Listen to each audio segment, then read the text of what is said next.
Bueno, tengo una pregunta para ustedes. ¿Saben ustedes quién es la persona con la que hablamos más en nuestra vida? ¿Quién dice Dios? Levante la mano. Los más espirituales. ¿Quién dice con mi mamá? Pero no. ¿Saben que la persona con la que hablamos más en nuestra vida es nosotros mismos? Nosotros mismos. Y esta conversación, este diálogo, ¿dónde se produce? Acá, en esta cabeza. Y esta conversación, hay un celular ahí o una alarma, no sé, es hora de despertar. Esta conversación que sucede acá, perdón, no me puedo concentrar, ahí va. Otro más. Vamos a apagar los celulares, vamos a reprender todos esos espíritus. Nada, tío. Bueno, y esta conversación que se gesta acá en la mente, ¿sí? Este diálogo interno, no se apaga nunca. O, bueno, hasta que nos morimos, pero no, siempre está ahí dialogando. Algunos estudiosos estiman que podemos llegar a tener hasta 60.000 pensamientos por día. 60.000 pensamientos. Pero la pregunta esencial no es tanto la cantidad, gloria a Dios por ese teléfono, no es tanto la cantidad, sino la calidad de ese diálogo. ¿Qué es lo que dice esta conversación en mi mente, no? Y antes de entrar al verso, me gustaría que pudiésemos orar. ¿Les parece? Vamos a hacer una oración. Jesús, gracias por este día, gracias porque, Señor, podemos estar acá con libertad, pudimos disfrutar los bautismos y queremos ahora tener un corazón receptivo a tu palabra, echamos fuera toda distracción, Señor, que quizás nos puede quitar nuestra atención en tu palabra y abrimos nuestro corazón, somos enseñables a lo que tú quieras hablarnos en esta mañana. En el nombre de Jesús, amén. Entonces estamos hablando acerca de este diálogo interno que tenemos en nuestra cabeza, pero antes de entrar al verso, me gustaría que pudiésemos entender dos aspectos de nuestra mente. Y ahí están en la pantalla. El primero es la tendencia que tenemos en nuestro cerebro, nuestra mente. La neurociencia nos confirma, y bueno, la experiencia de cada uno a lo mejor lo puede vivir también, que la mente humana tiene una tendencia siempre a pensar más en lo negativo, a enfocarse más en lo malo. Y esto, no lo estoy sacando de la galera ni nada, en la psicología se llama un sesgo de negatividad, o sea, una tendencia, una inclinación a pensar o quedarse con lo negativo. Y un ejemplo muy sencillo. ¿No les pasó de haber cocinado algo en casa, algo muy rico, y dijiste, bueno, voy a invitar a la familia? Bueno, se sienta la familia, todos te aplauden, la verdad que muy rico, estuvo excelente, pero uno te dice, che, yo la verdad que no le hubiese puesto este condimento. ¿Con qué te vas a dormir? ¿Con los elogios o con las críticas? ¿O con la crítica? Y con la crítica. Y esa es la tendencia de la mente. Ahora bien, no solo tiene esta tendencia, sino que dentro de lo que es el funcionamiento de la mente, así bien, lo voy a decir muy criollo, los que son expertos en esto me van a tener que perdonar, pero básicamente la neurociencia dice que nuestra mente es como un campo enorme. Y ahí hay una foto que me gustaría que vieran. Es como este campo, ¿sí?, donde los pensamientos son estos senderos. Pero a ver, ¿cómo se produce un sendero? Cuando uno lo recorre y lo recorre, ¿no les pasó ir de trekking? ¿No? Y te dicen, no, seguí el sendero, porque está bien marcado. Lo mismo pasa en nuestra cabeza. Cuando tenemos pensamientos que constantemente repetimos, se va formando ese camino. Y este camino, mientras más lo recorremos, más profundo se hace. Más cuesta pensar en otra dirección. Entonces estos senderos van a crear patrones. Estos patrones van a guiar cómo nosotros vamos a manejarnos en nuestra vida, cómo vamos a reaccionar, cómo vamos a sentir. ¿Me siguen hasta ahora? ¿Se entiende? Y también los pensamientos son filtros o lentes con los cuales vemos e interpretamos nuestra realidad. Entonces, por ejemplo, ¿no? Hoy en día existen diferentes filtros, voy a nombrar solo un par.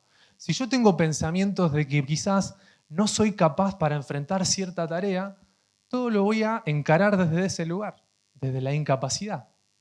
Si yo a lo mejor creo que tengo capacidades extras sobrenaturales, ¿no? Por ahí medio ego, voy a encarar desde ahí, quizás pisoteando a lo demás, la rivalidad, etc.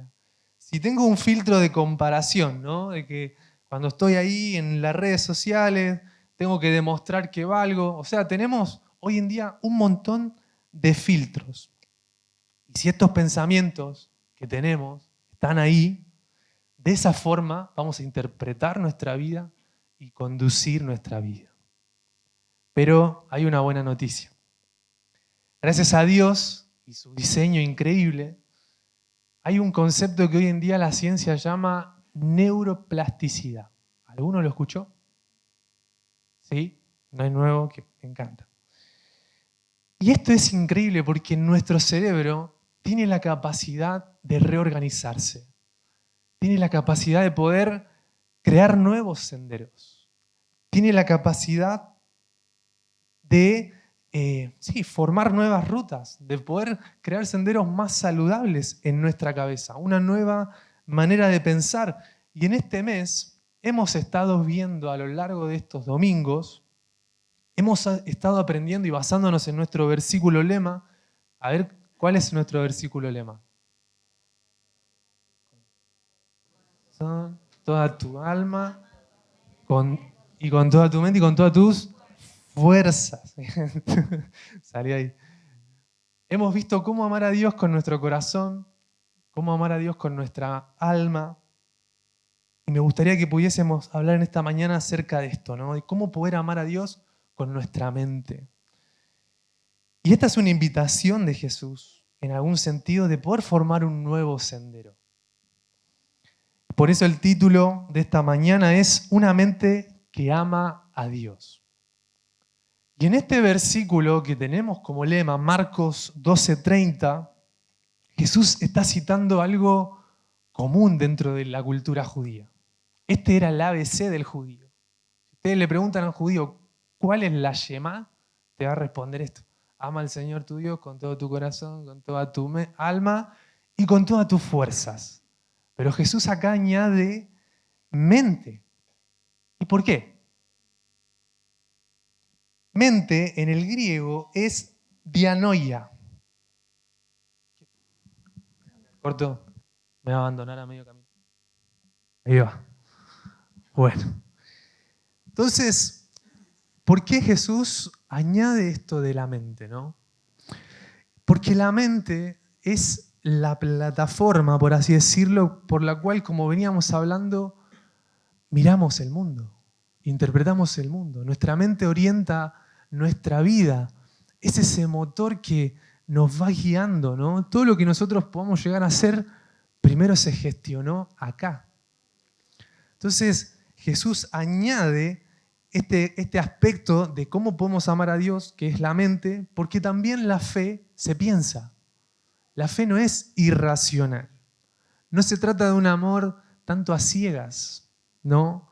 No solamente es emotivo, no solamente tiene que ver con el alma, sino que yo amo a Dios también de manera racional, consciente. Yo soy consciente de que amo a Dios. Por eso también añade la mente. No es solo una emoción, sino que yo decido conscientemente amar a Dios. Y el significado de dianoia, repitan conmigo, dianoia, bueno, esto va a crear otro sendero en su mente. Tiene diferentes aspectos. En primer lugar, nos brinda la facultad de razonar, ¿sí? O sea, amar a Dios entendiendo, ¿no? Razonando por qué lo amo a Dios. Después, tiene que ver con el lugar de los propósitos e intenciones. A esto se refiere cuando habla de mente. ¿Por qué? Y ahí nos arranca amar a Dios con nuestros planes, con nuestros proyectos. Y también está en dianoia, el centro de la capacidad de discernir, ¿no? De amar a Dios eligiendo y distinguiendo lo que Él ama. Pero acá surge la gran pregunta, que es la que vamos a tratar de responder hoy. ¿Cómo amamos a Dios con una mente que está ya transitada y está armada con senderos viejos, con una manera ya de pensar establecida? ¿Cómo podemos trabajar esta tendencia a lo negativo? ¿Cómo lo hago? ¿No? Ya hablamos, ¿no?, que tenemos esta tendencia, hablamos de, gracias a Dios, la neuroplasticidad. Pero la Biblia, obviamente, se adelantó a esto y Pablo nos va a hablar acerca de un proceso. En Romanos 12, y les voy a pedir ahí que me acompañen con sus Biblias, si quieren las pueden prender o si la tienen ahí en papel, o lo pueden leer acá también. Romanos 12:2 nos va a estar diciendo cómo, de qué forma yo puedo amar a Dios con mi mente. Este versículo yo lo veo, no sé si está Marce, pero él se lo sabe de memoria. Pero bueno. No se amolden al mundo actual, dice, sino sean transformados mediante la renovación de su mente. Así podrán comprobar cómo es la voluntad de Dios, buena, agradable y perfecta. Por eso el primer punto de cómo podemos empezar a amar a Dios con nuestra mente es entrar en un proceso de renovación. Y en este proceso de renovación hay dos movimientos claves que hay que hacer.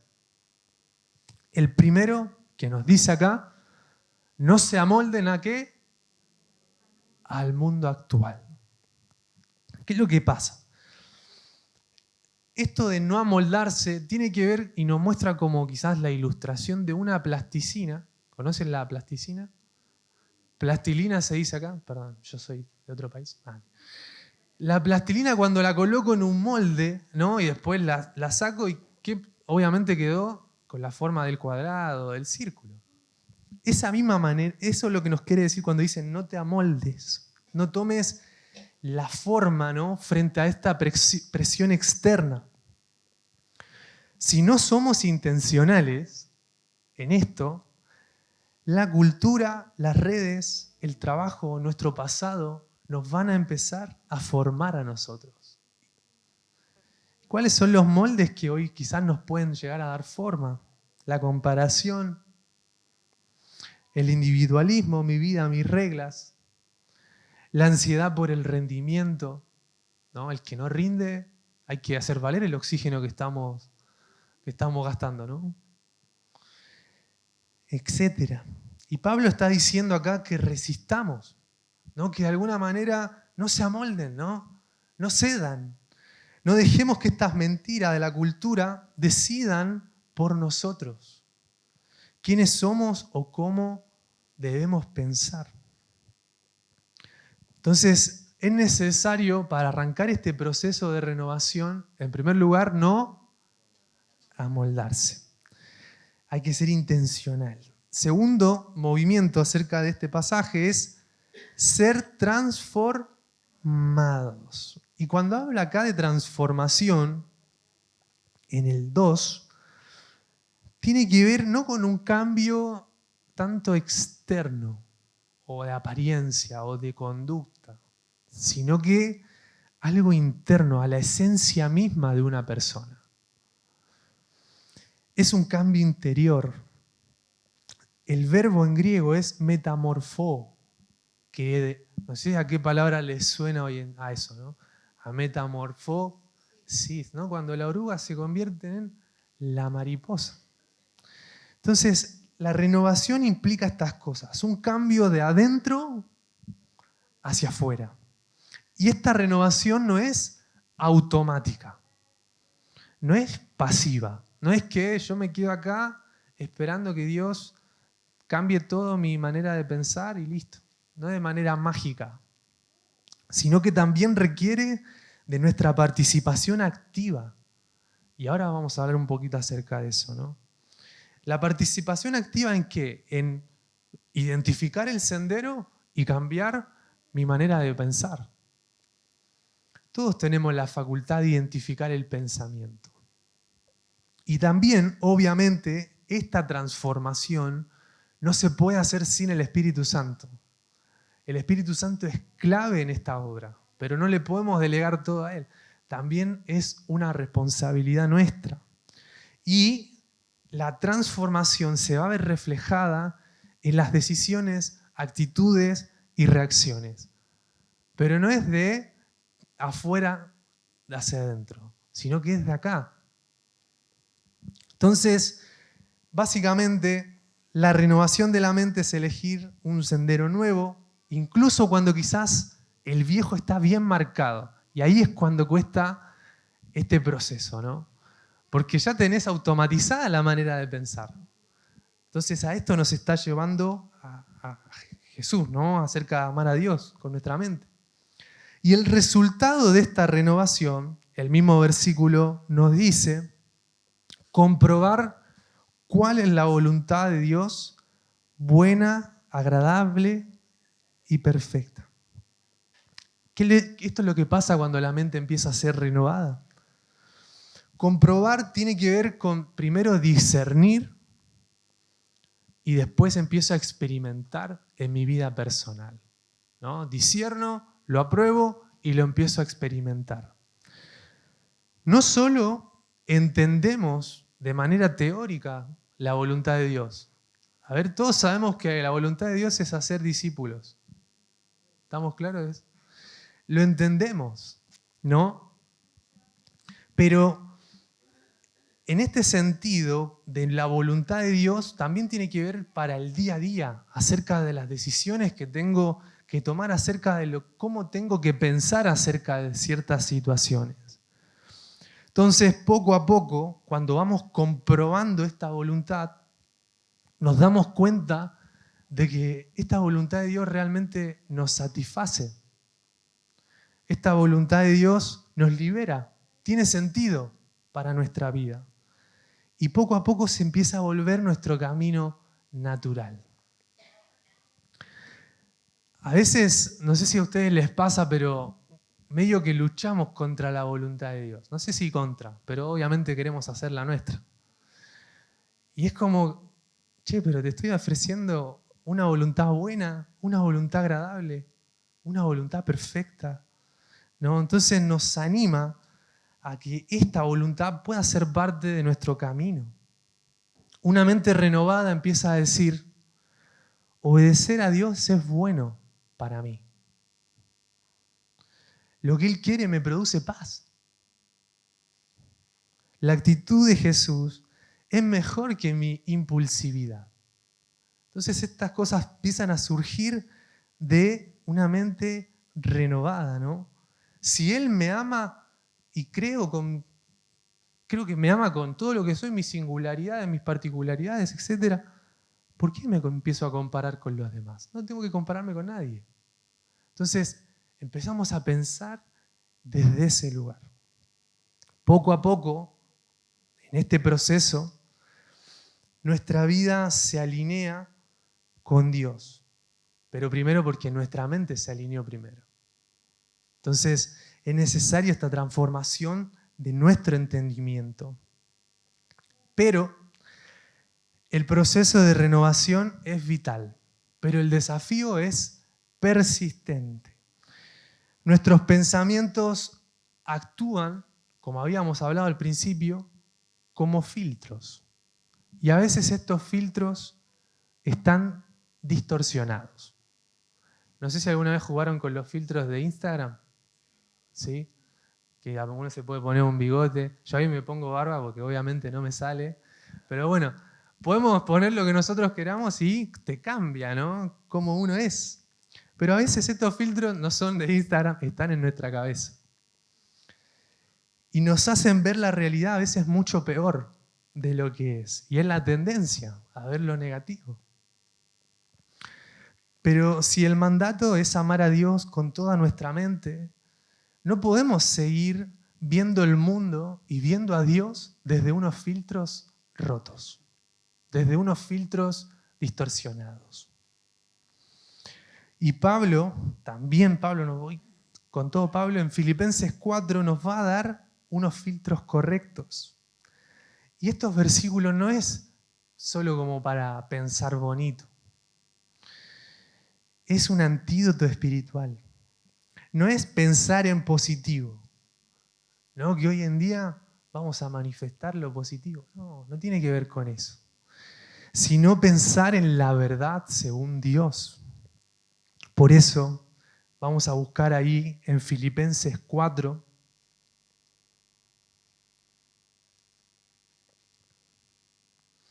versículos 6 al 8.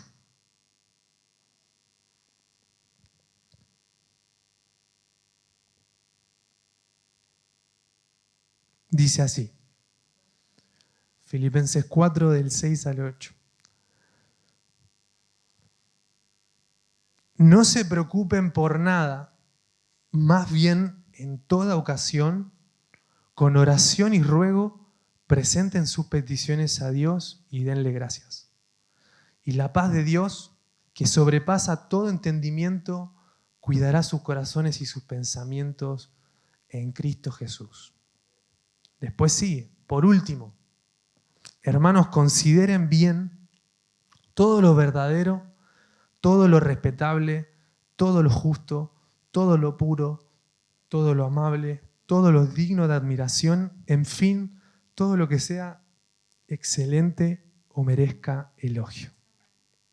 ¿Hay alguno preocupado en esta mañana? No se preocupen por nada. Che, Pablo, bueno, a ver, otro tips, ¿no? Porque medio que te dicen, sí, va a estar todo bien. No, no es un no preocuparse pasivo, sino que dentro de esta preocupación es el agente que tiene que estar activo es la oración. La charla constante con Dios y nuestra gratitud es el antídoto de la ansiedad. Esto es clave. Hoy vivimos en un mundo muy ansioso, pero muy ansioso. Bueno, yo lo experimento en casa, ¿no? ¿No te pasó de estar ahí frente a la cocina a ver cuándo hierve el agua? O cuándo hay, ¿no? Como que todo el tiempo la ansiedad. Nos despertamos y nos lavamos los dientes así. Dejamos el cepillo. Bueno, estamos en un mundo muy ansioso. Entonces, estos filtros nos van a ayudar como a bajar también un cambio, ¿no? En primer lugar, no preocuparnos. En la oración podemos experimentar la paz de Dios y podemos superar la inquietud. No solamente eso, sino que acá Jesús toma un papel de cuidar nuestro corazón, pero también nuestros pensamientos. Después arranca, ¿no? Por último, hermanos, consideren bien, otras versiones dicen, en esto piensen, en esto mediten. Y este es un llamado a rumiar. ¿Saben lo que es rumiar? Como repetir, ¿no? Constantemente. Seguir masticando. Pensar una y otra vez la verdad que encontramos acá. Y en primer lugar, el primer filtro es esto. Piensen, consideren todo lo verdadero. Y acá es cuando ya se conecta al principio, ¿no? Empezamos a construir otros senderos en nuestra mente. Todo lo verdadero. ¿Verdadero qué es? Lo opuesto a falso. Entonces, frente a las mentiras internas que puedan surgir en nuestra cabeza acerca de nosotros mismos, acerca de mi prójimo, acerca de Dios, ¿no? Frente a todas esas mentiras, quizás por la culpa de mi pasado, ¿no? La verdad es que, ¿cuál es la verdad? Que Jesús ya me perdonó, ¿no? Que ya no, de alguna manera el pasado ya no importa. Es la experiencia, pero ahora, de ahora en adelante, vivo como desde otro lugar. Esa es la verdad. Entonces, voy a estar vamos a tratar de desmenuzar el texto, pero con ejemplos. Después dice que pensemos o meditemos en todo lo respetable. Y esto tiene que ver, si pensamos continuamente en el defecto quizás de un familiar o un amigo, en el chisme o en cómo responder a una ofensa de una peor manera, ¿no te pasó que se te ocurren todos los argumentos cuando ya terminó la discusión? Y es así, ya está, ya perdiste. Nah, mentira. Pero si pensamos continuamente en eso, no, acá nos está animando a pensar en todo lo respetable, en enfocarme en dignificar a la persona. Si tengo la capacidad de decir un chisme, no, voy a dignificar, voy a proteger. Eso va a empezar a construir otro sendero, otra manera de conducir mi vida. Proteger la reputación de mis cercanos, aunque obviamente existan los roces.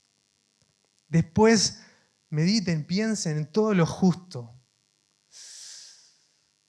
Cuando a mi compañero de laburo que no es creyente le dan ese puesto que yo tanto quería, no, automáticamente surgen quizás nuestros pensamientos, pero no, yo merecía el lugar. ¿Cómo no me tomaron en cuenta a mí? Y aparecen estos reproches, ¿cuándo me va a tocar a mí? Pero bueno, acá pensemos en todo lo justo, aunque cueste, ¿no? Descansar en la soberanía de Dios, e incluso un poco más allá. ¿Por qué no bendecirlo? Esto también nos pasa a los que estudiamos en la facu o en el colegio. ¿No les pasó que quizás tenían un examen o un final y llegaba el que no estudiaba nada a los 5 minutos antes y se sentaba con vos le explicabas todo y se sacaba mejor nota? ¿No? ¿Qué es lo que pasa ahí? Y te da bronca, obviamente, ¿no? Pero bueno, pensar en todo lo justo tiene que ver con no compararse, ¿no? No comparar tanto, no se trata tanto de las notas, sino quizás del conocimiento que a vos te forma, de que vos estás haciendo las cosas bien. Después, todo lo puro. Y acá, puro es puro. Todo lo puro. No darle lugar a los pensamientos que a veces emergen, surgen, ¿no? Que afectan en cómo miro a los chicos o a las chicas, que quizás esos pensamientos empiezan a generar deseos que no son sanos. La mente también es muy creativa para ciertas cosas. Frente a eso, pensar en todo lo puro sería poder pensar que el otro es creación de Dios, ¿no? Igual que yo. No dejar que se asienten esos pensamientos y direccionar mi imaginación a la palabra de Dios, que me limpia. También todo lo amable. Y esto quizás nos cuesta que a aquello, porque yo me incluyo, que vemos todo el tiempo lo malo, que pensamos desde el juicio, desde lo que falta. Mirar desde lo amable o pensar desde lo amable en realidad tiene que ver con mirar con ojos de gracia. ¿Qué es lo bueno que puedo rescatar de esto? Y estos son nuevos senderos. Finalmente, todo lo digno de admiración. Y acá, frente al pesimismo constante que quizás escuchamos, que nos rodeamos, ¿no? Noticias por aquí, por allá, que van a veces, ¿no?, moldeando nuestra manera de pensar, de que no, ayer hizo un re calor, todos dijimos, vamos a lavar ropa, y a la noche se cayó el cielo, ¿no? Entonces, ¿qué te pasa, no? En ese momento, no, ¿por qué lavé la ropa? ¿Por qué pasó esto? La lluvia, que el calor, que el otro. Y la queja constante. Todo lo digno de admiración, pensar en estas cosas, es buscar esas pequeñas victorias, ¿sí? Reconocer la belleza en esas cosas que son por ahí insignificantes, en la providencia de Dios, en las cualidades que me muestran a Dios en la naturaleza, en la gente. Pero para esto no hay que ser intencional. Y finalmente, todo lo que sea excelente o merezca elogio. Y ahí termina el pasaje. Pensar intencionalmente, ¿no?, en aquello que yo puedo agradecer. Y hemos hablado acerca de esto en estos domingos anteriores, acerca de la importancia de la gratitud. Y saben que, ya para ir cerrando, cada vez que aplicamos estos filtros a nuestra manera de pensar, formamos senderos que nos acercan a Dios. Senderos que empiezan a amar a Dios. Y les quiero abrir un poquito el corazón. Esta semana, como nunca antes, me agarró insomnio, pero impresionante. Todos los días me dormía 4:30, 4 o 5 de la mañana, el corazón a pleno, no sé por qué. Y cerraba los ojos y no podía sostener un pensamiento. Era como fuegos artificiales. Yo decía, ¿qué me pasa? ¿No? ¿Por qué me pasa esto? No me puedo concentrar. Y a medida que estaba armando este sermón, empecé a pensar en los senderos que quizás tengo muy transitados en mi vida. Senderos que ya están a veces profundos, que son automáticos, que me pasa tal situación y ya me direcciono de esta manera. Y empecé a pensar, a reflexionar en estos senderos. Y dije, en esas noches medio de insomnio complicado, lo que estoy pensando es esto, todo lo verdadero, esto que me está como afanando, es respetable, es amable, es justo.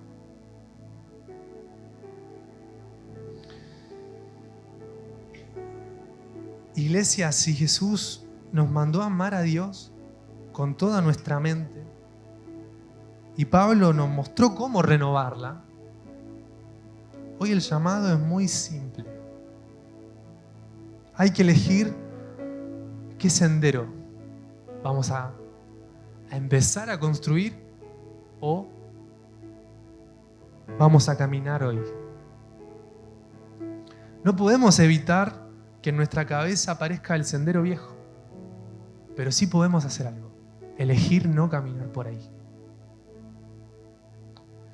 No podemos evitar que surjan pensamientos, pero sí podemos elegir cuáles se quedan y cuáles no. No podemos evitar la tendencia negativa todo el tiempo, pero tenemos todos estos filtros: lo verdadero, lo justo, lo puro, lo amable.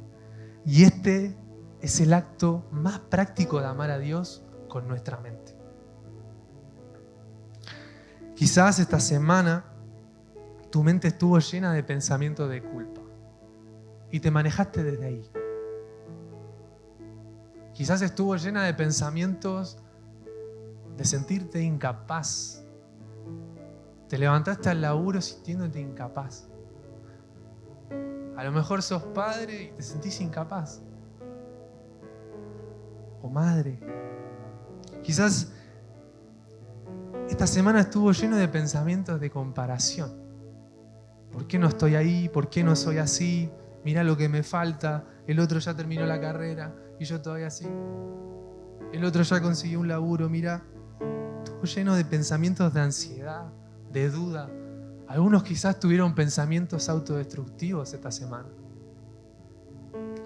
Quizás algunos tuvieron pensamientos morbosos, pensamientos llenos de queja, pensamientos de soberbia, quizás de imaginaciones sexuales que no son sanas.